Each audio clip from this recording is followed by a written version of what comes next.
So there's two different I guess to start, real estate is really made up of two different things. There's a business and marketing aspect that you need to have a good general understanding of. Then there's also a customer service aspect of it as well. My degree is in hospitality management, which is not exactly real estate. It's taking care of customers at resorts or restaurants or anything customer service related, basically. Okay. I have an associate's in hotel management as well, because I thought that I wanted to be a GM of a hotel. So in order to stay effective in the real estate world, you have to have some sort of marketing degree. You need to have, or at least a good general understanding of marketing, to know like how to track marketing, how to create effective marketing pieces, how to track them to see if they're working, how to modify them how to read that data once you get it, and make sure that you can say, okay, I put this ad out and I got this many clicks on it or this many likes on it. That means that and then do it to another demographic and say, okay, well, it only got this many likes with these people. Obviously, this house is people that are ages 25 to 34 that are newly married and starting a family are looking for this house, not people who are 65 to 75. So you have to be able to collect that data and read it and understand what to do with it. You don't have to be an insane marketer, but you need to have a good general understanding of how marketing works.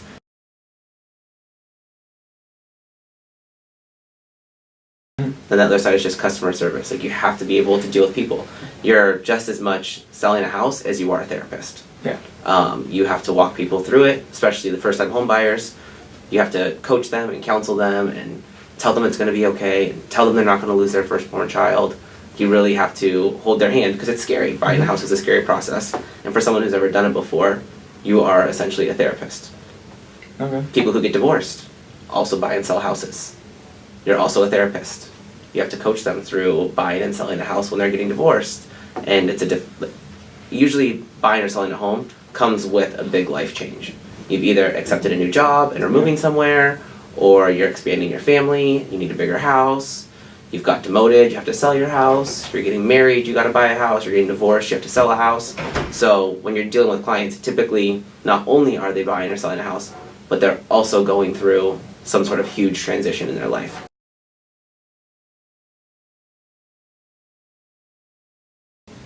I would move into business administration. Is good because essentially selling real estate, you are going to own your own business. So you need to have a good sense of business. As long as you make sure that when you're taking electives, anything that correlates, to take a lot of marketing electives. Okay. That's what I would recommend. You don't need to necessarily change your degree to a marketing degree. Business admin is fine, but make sure when you're picking those electives, pick those marketing electives.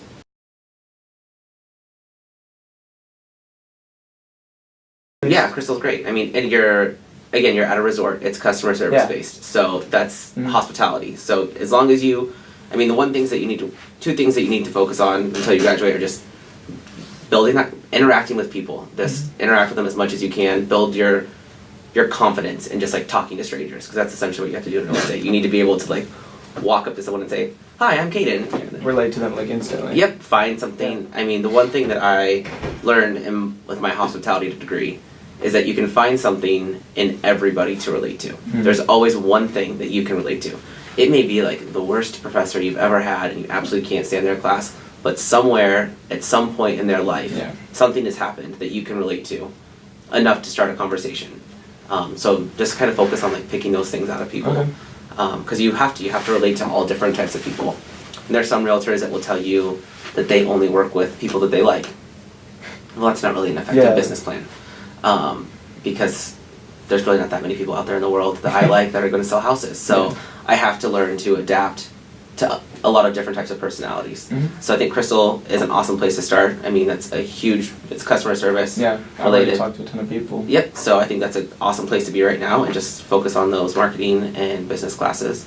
And we'll be good to go.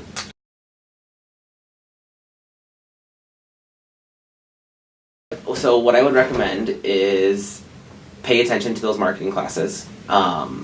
Get some marketing under your belt, and there'll be a lot of realtors that would let you come intern with them for the summer and help them with their marketing, because that's really where, and obviously you'll get to shadow them and what they're doing on a daily basis. But if you can find every realtor needs someone to help them with their social media and their marketing and building ads and doing videos. If you can find something like that you can become really good at, it's a really quick in to getting into the real estate world.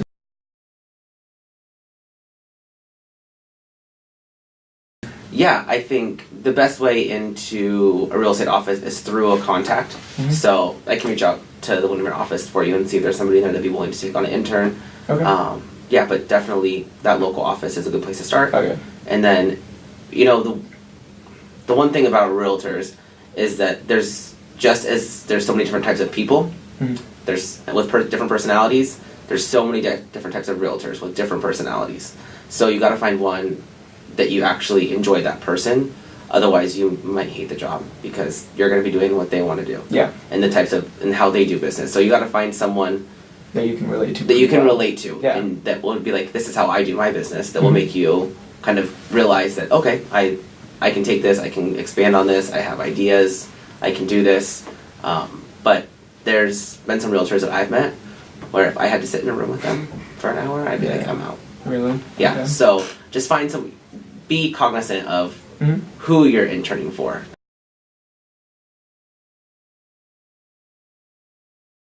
Sometimes what people tell you they want and what they actually want are two completely different things. Okay. I have many times taken someone and been like, this is their dream house. And they walk in and they're like, oh, it doesn't have 4 bedrooms. Like, well, you said you only wanted 3. And I'm like, oh, well, I've been thinking, and I think now. So it happens a lot. Okay. But you kind of usually, my goal is to show somebody the house that they want to buy on our second round of looking at houses. I usually use the first round, if say we went out on a Saturday and we had 6 houses to look at. Usually by the 6th house, I'm going to know what they truly want. Yeah. And then the second round is when I'll be like, okay, here's what you said you wanted. Here's what I actually found that you actually want. This is your house. Okay. And usually like, oh, this is perfect.